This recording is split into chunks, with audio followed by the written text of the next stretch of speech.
One of the director of the company. నేను 52 ఏళ్ళుగా ఇదే పరిశ్రమలో పనిచేస్తున్నాను. మైక్ దగ్గర పెట్టుకోండి. 52 సంవత్సరాలుగా ఇదే పనిలో ఉండి ఇదే నా ప్రధానది. ఇక్కడ నేను సునీల్ రెడ్డి గారని ఇద్దరం కలిసి ఇక్కడ ప్లాంట్ పెడదామని చెప్పి ఆలోచించి వచ్చాము. డెఫినెట్గా మీ ప్రజల అభిప్రాయాలు తెలుసుకున్న తర్వాత నేను ఒక్క వర్డ్తో ఇస్తున్నాను.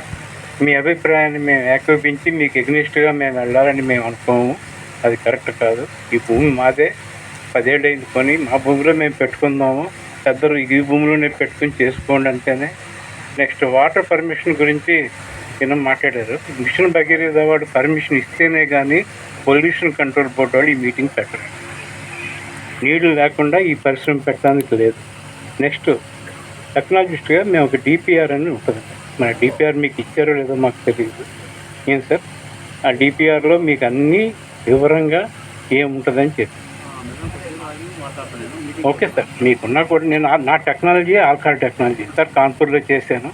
దగ్గర 52 ఏళ్ళు, 76 నుంచి ఆపరేటర్గా డిస్టిలరీలోనే ఉండి డిస్టిలరీ పరిస్థితి ఇంతవరకు వచ్చి రిటైర్డ్ అయిన తర్వాత సార్తో కలిసి ఒక ప్లాంట్ పెడదామని నాకు చిన్న ప్లాంట్, ఇది పెద్ద ప్లాంట్ ఏం కాదు. నేను చేసినవన్నీ 5 లక్షల లీటర్లు పర్ డే, 6 లక్షలు చేసాను. మీ అభిప్రాయం మేము ఎక్కిపిస్తాం. మీరు అనుకుంటే ఇప్పుడు మేము చెప్పినా అది అర్థమయ్యే పొజిషన్లో లేదని నాకు అర్థమైంది. చెప్పడం కూడా ఇంకొక ఆల్కాల్ టెక్నాలజీ లేదు సార్. ఇంతమంది ఇంత చెప్పిన తర్వాత ఒక టెక్నాలజీ తెలిసిన వాళ్ళు ఆ టెక్నాలజీ గురించి నెగిటివ్గా చెప్తే లేదు సార్ నేను ఇంక no sir we decided not to go. That's no sir if you don't want anything what can we do it. చెప్పినా కూడా అది అంటారు కదా, శాస్త్రం చెప్పినట్టు ఉంటుంది. ప్లీజ్ అవద్దు. ఎందుకంటే నాకున్న అభిప్రాయం ప్రకారం మేము 100 దయించి సార్